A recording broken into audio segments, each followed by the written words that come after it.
establish a nurse telephone triage line to help callers who have symptoms of coronavirus and to determine the best course of action for their situation. The line is available 7 days a week from 8 a.m. to 8 p.m. A voicemail is available for callers to leave a message after hours, and a nurse will return messages within 24 hours. When you dial 211, you'll be asked to select a language and then select 1 for COVID-19 health information. You'll be prompted to select if you have symptoms and then routed to the public health nurse line. Now, we have 65 nurses that are standing by answering 60 phone lines. Again, we want you to contact your health provider first, but if you can't do that, the public health nurse line is available to all. All you have to do is to dial 3 easy numbers, 211.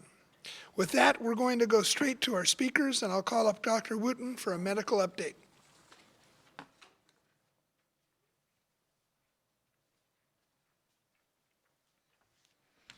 Good afternoon, everyone, and thank you, Supervisor Cox. Globally, the novel coronavirus has resulted in almost 330,000 positive COVID-19 cases and 14,380 deaths. Nationwide, there are 32,644 positive cases and 404 deaths. In California, there have been, as of close of business yesterday, almost 1,500 positive cases and 29 deaths. In San Diego, 205 positive cases, which is 46 more than the number reported yesterday, as well as the 1 death that we gave you a heads up about. This total includes 71 or 35% female, 133% or 65% males, and 158 or 77% are between the ages of 20 and 59 years of age. There are 2 preteens. 1 is a San Diego County resident and 1 is not. These data will be updated at the end of the day today between 5 and 7 p.m. And going as of tomorrow, we will no longer include any additional numbers for the federal quarantine individuals because they are leaving. Also posted on the website is a link for cases by city municipality. Initially, we were going to be sending this to the city managers on a weekly basis, but it is now being reported since last Friday every day. So it is a link just under the table. When you go to the graphic on the website that has the city map with the pin in it, when you click on that, you'll see a table of the cases, and below that table is a link for these cases by city municipalities. Also, we've received questions about gatherings at our local beaches. Before, we wanted people to have the opportunity to enjoy walking on the beach while experiencing or maintaining social distancing. It looks like people are not able to do that, and we will be issuing an amendment to our health officer's order that if jurisdictions are not able to enforce social gathering, we will close beaches, and that amendment to our health officer's order will be issued later today. And we also know that many jurisdictions are closing, local jurisdictions are closing their beaches, and that's great to help enforce our social distancing order. In previous briefings, we have discussed the fact that 80% of individuals who get COVID-19 have mild to moderate symptoms. These individuals can self-isolate at home. They do not need to be tested for COVID-19. If one's condition, however, worsens, these individuals should call their doctor so that they can be evaluated. This action, staying at home if you have mild to moderate symptoms, helps to protect our healthcare workers and decreases their use of personal protective equipment. On the other side of the coin, there is great interest in the variety of methods available for individuals who need to be tested to receive that testing. One of these methods is the drive-through testing that the County of San Diego is offering at the San Diego County Credit Union Stadium. This is being offered as a testing option by doctor or physician referral only. Due to the wide-scale shortage of laboratory supplies and reagents, we are following national criteria to prioritize COVID-19 testing among 3 specific groups: healthcare workers and first responders with COVID-19 symptoms, all individuals who have symptoms for COVID-19, especially those living in congregate settings, individuals who are older adults who may have underlying medical conditions or compromised immune systems, who would have complications if they were infected by COVID-19, and therefore physicians' judgment is especially important for these populations. Another question the county has recently received is, how can we ensure safety in the food industry? Well, we ensure safety as we have always done.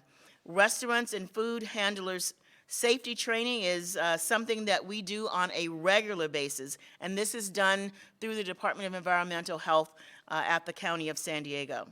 For COVID-19, one of the things that we have shared, which has been translated into 5 languages, is a document that discusses food handler illness, sanitizing procedures, and other health-related information.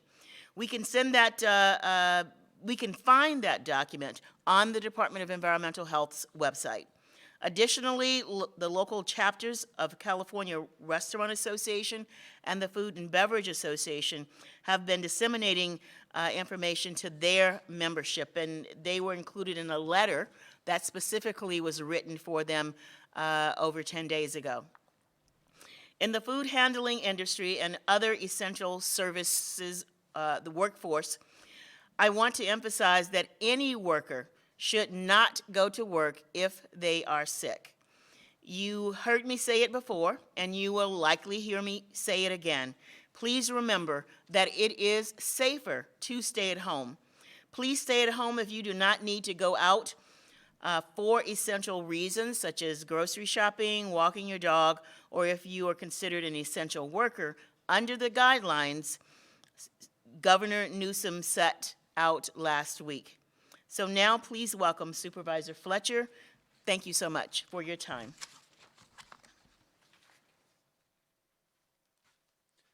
Thank you, Dr. Wooten. And again, we appreciate the public's help and cooperation. There are a number of steps we are taking to try and protect the public health of the entirety of our county. That includes our orders, our directives, our guidance. To reiterate the point that's made today is local jurisdictions who cannot and do not have confidence in their ability to enforce social distancing at their parks and beaches. If that is the case in your jurisdiction, you shall close your parks and beaches. But it is a decision to be made by each jurisdiction based on their level of confidence in their ability to ensure social distancing at their parks or their beaches. For the County of San Diego, many of our parks and recreation areas remain open because we've been able to have the cooperation of the public in enforcing social distancing. And if that changes in the future, then our posture will change as well. For a listing of parks that are open and available, please visit the County of San Diego's Parks website. Again, we are encouraging folks to get outside and exercise and enjoy the outdoors, but you have to maintain social distancing. If you are a family unit who lives together in your home, you can go out and exercise together and play together, but what we don't want is the mass congregating of multiple different units who are not ensuring that 6-foot social distancing. And it really is important as we all come together to take actions to flatten the curve, to slow the transmission, and ensure the integrity of our healthcare system. In addition to the efforts we're taking broad-based, we are aware that a number of populations and communities are particularly vulnerable. This includes areas that have been historically underserved, and we are moving rapidly to ensure equity and proper distribution of resources to help alleviate safety net gaps and availability of services in these communities. Today I want to provide an update on one of them we've been working very hard on. This morning I stood with Mayor Faulkner, Senate President Pro Tem Tony Atkins, Councilmember Chris Ward, and others to announce the opening, the city's opening of Golden Hall to serve as a homeless shelter with the proper social distancing requirements. along with to announce that we are moving forward with opening the convention center to also help house homeless individuals. Our approach to homeless is a coordinated one across jurisdictions, across entities, across agencies that is designed to ensure that we are taking every appropriate step possible to protect this population in these communities. And it's guided by a couple kind of core aims. First, we want anyone who is homeless who has symptoms to immediately get to a place of isolation and a place of care. We don't want a contagious illness to be further spread in a congregate care setting or in a setting where lots of individuals are crowded together. That's why we have secured a substantial number of public health motel rooms. These are for individuals who have tested positive or a person under investigation who do not have the ability to isolate at home. This includes our homeless population. And we're taking a number of steps to identify these individuals and to transport them into that. The second thing that we're trying to do is reduce the close proximity in the existing shelters. The simple reality is our existing homeless shelters are not set up in a way to ensure that 6 feet social distancing requirement. And so by opening Golden Hall and by opening the convention center, we can begin to reallocate and move those folks into more appropriate settings where they can still have access to food, sanitation, hygiene, public health screenings, safety, and shelter, but they can do so in a way that ensures the social distancing requirements. And we're very grateful for the City of San Diego and the Convention Center's help in providing these extra capacity. It's important to note that the Convention Center operations will be there to serve everyone countywide. It is not just a operation that is designed for those in the City of San Diego. It will be available to everyone. Third, we know that our hospitals, as we try to raise that dotted line and flattening the curve and increase the capacity of our healthcare systems, we know that our hospitals have a large number of individuals who are homeless, and our hospitals have been reluctant to discharge those individuals back onto the streets.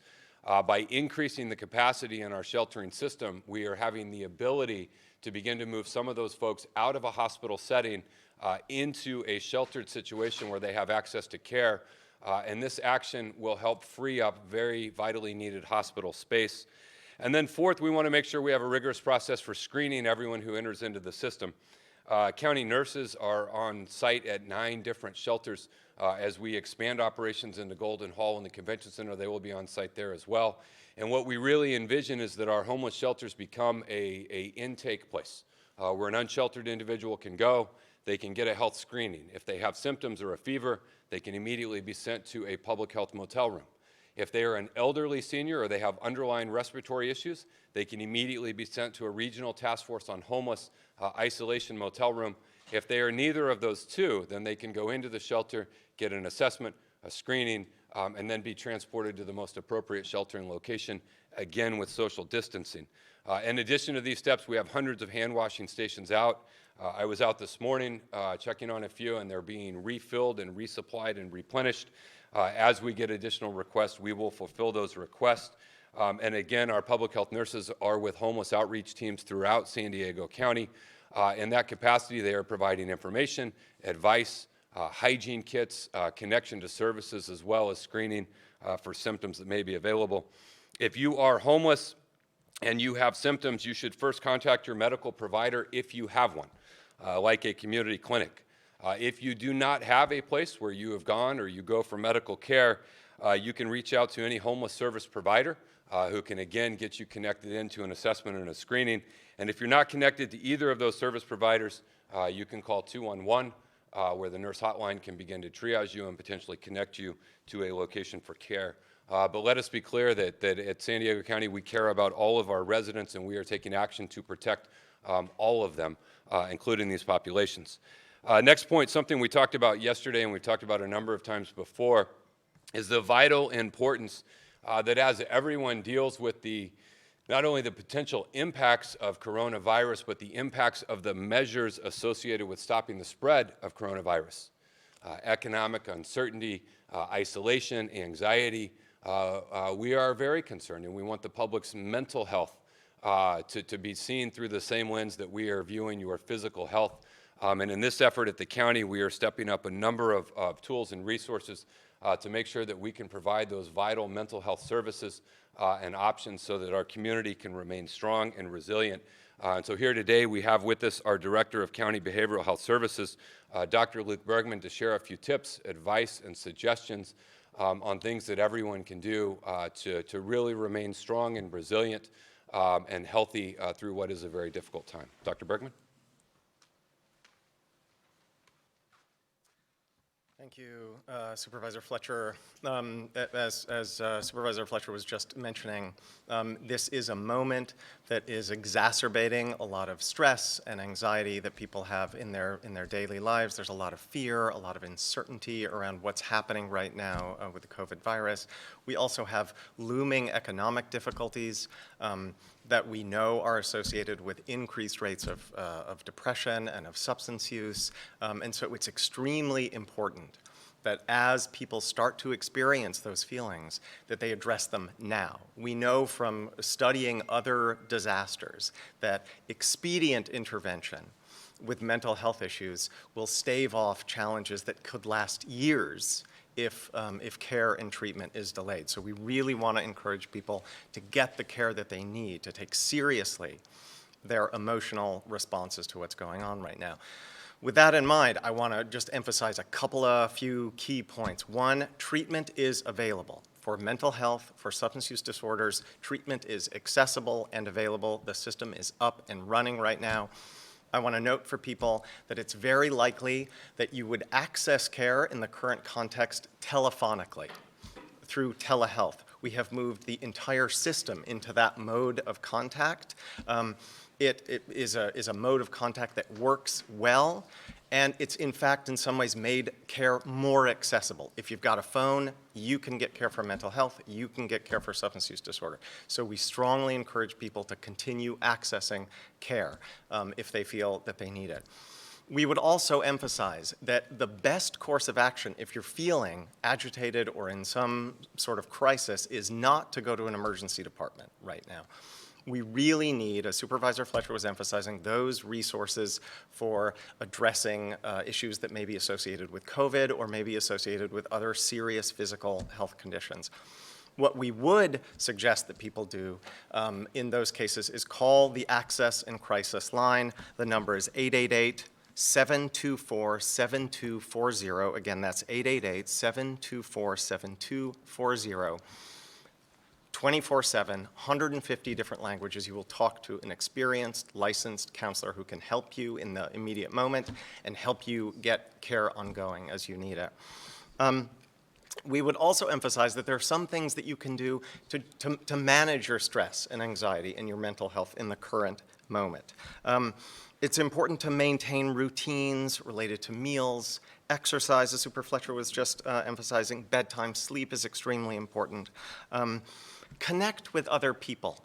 We're in a moment characterized by distance from other people. Reach out using technology. It's extremely important. It's effective for managing anxiety and stress. Also, news is important. Information is important. Take a break if you feel like you need it. If you're feeling overwhelmed with all the news, stop watching it for a while. And then don't be afraid to share your concerns and any issues that you may have with friends and family. It's really important to maintain those social networks. For more information on mental health and coping with COVID-19, you can go to our County Behavioral Health Services website, which we'll be making available in future communications. Thank you so much. Thank you, Dr. Luke. We're going to go directly to the questions. Again, as we've done the last 2 days, we're going to ask you to state your name and your outlet, and we'll go ahead and take that first question right now. Hi, Union Tribune. Please state your name and your question. Hi, this is Charles Sisson with the Union Tribune. I wonder if we could get an update on testing. I believe you all said that testing should ramp up over the weekend significantly. We've also seen this reagent shortage. I wonder if the local folks have found a way to address that shortage. Is testing really starting to ramp up? Okay, the question is testing starting to ramp up? Dr. Wooten?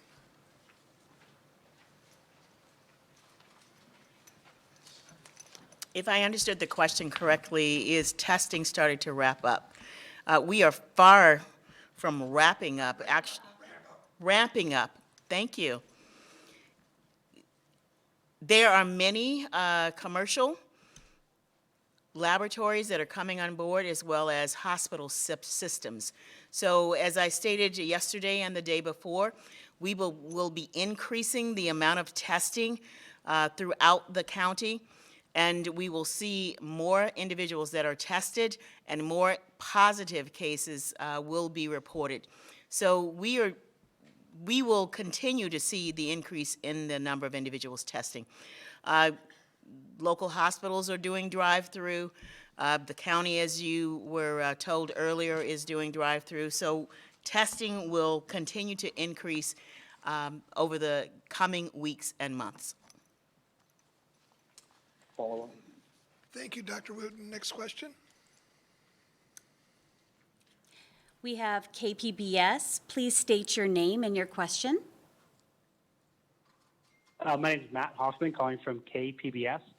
Yesterday, you said that gun stores are not considered essential businesses per the governor's order and should close. We do know that some are still open in the county. What does the county do for businesses like this? Supervisor Fletcher.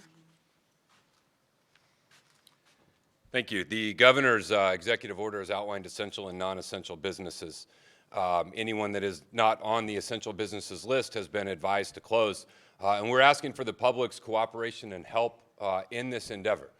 We shouldn't have to take first responders who we count on to do their regular job in order to enforce these orders. And so it is our hope that the public will do it. But they are orders that have the full force of law, and we expect full compliance with any business who is not exempted under the essential business categories of the governor's executive order.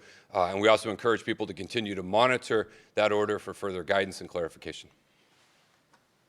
And so there's been no enforcement right now. It's just hoping that they comply, hoping that businesses follow these warnings, heed these efforts. Well, if gun shops are not in compliance, we would like to know about it, and we will have the appropriate law enforcement agency make contact. Next question. We have Valley Roadrunner newspaper. Please state your name and your question. My name is David Ross with the Valley Roadrunner newspaper. My question is, how is the coronavirus crisis affecting law enforcement? During the crisis, what protocols are officers employing when they arrest people? Are they testing them for coronavirus before taking them to the Vista jail? Are arraignments possible? What happens to their arresting officer if the person they arrest tests positive?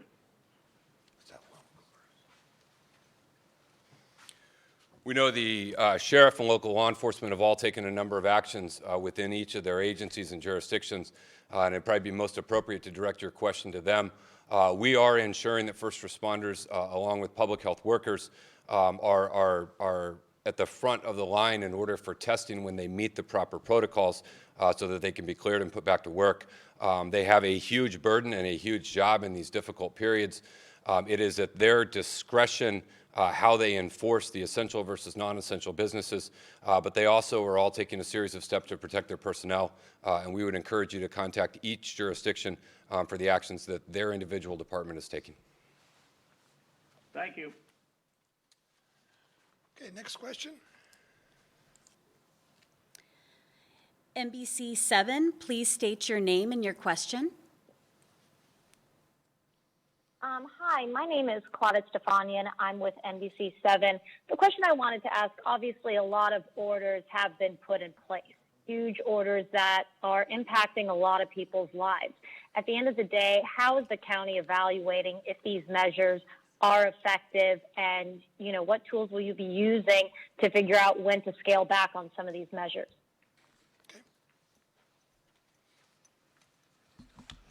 So there have been many measures that have been put in place for the explicit purpose of social distancing. Just as we've received reports yesterday and today about people being at the beaches and not honoring this social distancing recommendations, then that will force or require us to rethink the orders and issue additional orders to ensure social distancing.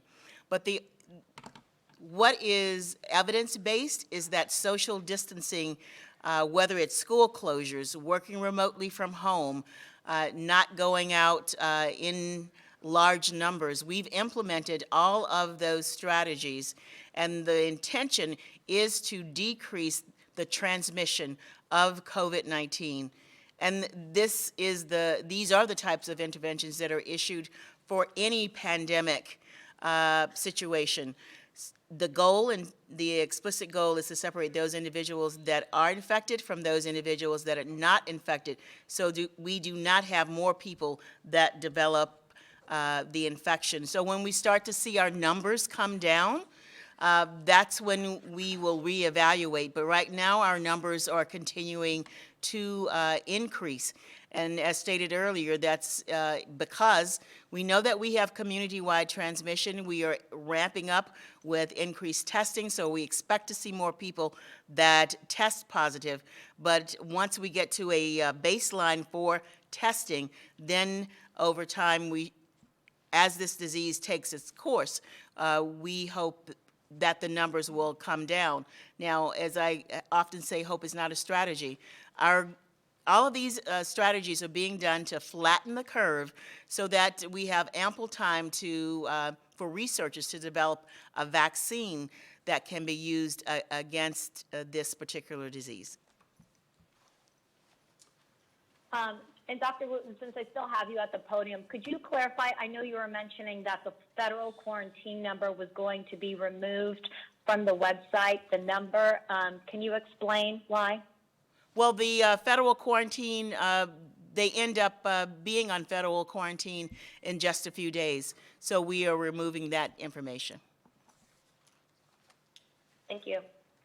Okay, that completes the phone-in calls. We do have, I believe, 3 questions that have been submitted to us in writing. Yes, Supervisor Cox. Rachel Bianco from 10 News asks, are you able to release more information about positive cases? For example, people who have recently flown back from Hawaii are worried they may have been on the same flight as the man who tested positive and died.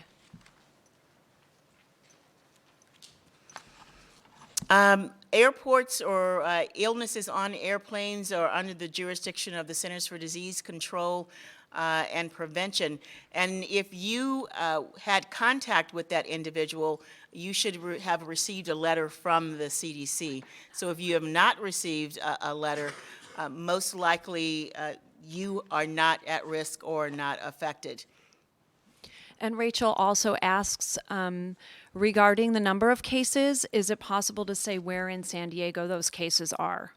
Well, a few minutes ago, we reported that the cases are on our website by municipality, by city. For confidentiality reasons, we can't drill down to sub-regional areas or give more information about the individuals, but we do have a table. It's in a link under the table for cases that provides information by city municipality. So that information is already available to the public.